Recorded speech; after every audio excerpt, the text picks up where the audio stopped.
All right, so I just pulled out the distributor, marked it so that my timing marks are good. I do have a timing light, so I'll check that too later, where you check the timing light with the harmonic balancer.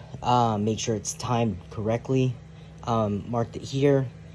And what I did notice was, yeah, we're definitely leaking at the O-ring, which is of the distributor seal, which is huge because well, actually, let me show you. Oh, it's gone.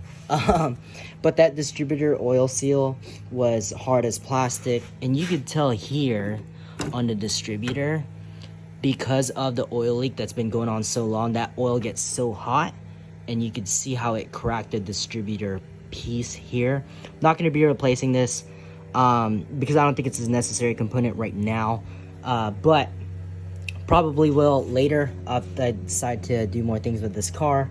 The problem is here you can see that there's two hoses, and they're both heater hoses, and they drip right in front of, or the oil drips right in front of it, where the distributor oil seal should be keeping it nice and sealed here. And so now it's dripping right on top, and when oil gets hot, it drips it right, leaks through, drips it right on top of the hose, and eventually that hose will essentially get really nice and soft, and it'll bust out when it eventually. So gotta replace those hoses, but just want to make sure the car runs. It's not an immediate thing I need to do. As long as I don't take it super far, I'm gonna do that. But just wanted to show you guys what's happening right now. This is kind of a bummer because I do believe this is an OEM distributor, but it's okay. We'll put that on and give her a test run. Hopefully alternator's good and I don't get stuck. So crossing my fingers. All right, so replace the distributor O-ring. I got the car started. Sounds really good. You can tell in the back that's got a really loud exhaust. Just figured out why. Muffler's pretty much off. I mean, just big hole and absolutely shattered in there. But yeah, she runs pretty good. So check this out. I love this seatbelt.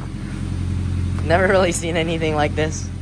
All right, so we're pretty much done working on the most important things in this car, which was the alternator because it wasn't holding voltage, and then the distributor oil seal because of that leak. That leak causing it to get hot, leaking right onto the heater hoses. I have not replaced the heater hoses yet. That's next thing up. But I do kind of want to run the car, see how it feels. I did the compression test, and it was pretty much all across the board 175 plus.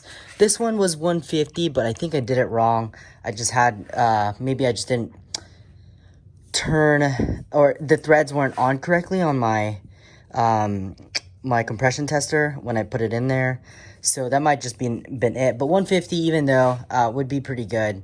175 175 plus on all other cylinders. Now just got to do the hoses in the back for the heater hoses, but not bad at all. The nice part about working on just these late model vehicles is how big the engine bay is. This took me about 5 minutes to remove, and then about 10 minutes to install for the alternator. The heater hoses might take me a little bit just because it's in a tougher spot. Might have to pull out the distributor again, which is fine. But that's pretty easy to do. But yeah, just the engine bay is huge. So so far so good. I'm gonna upload a video of me what I think about it on the test drive. First gear, first impressions, pretty slow. I'm not sure if it's a grainy gear or it's slipping a little bit in first, but all the other gears feel good. Car seems very healthy. Definitely worth the investment as of now, I think. And definitely, yeah, I mean, excited to drive her around. Took off the hubcaps. Gonna repaint these, I think, like a gray chrome style, and rock the steelies. And yeah,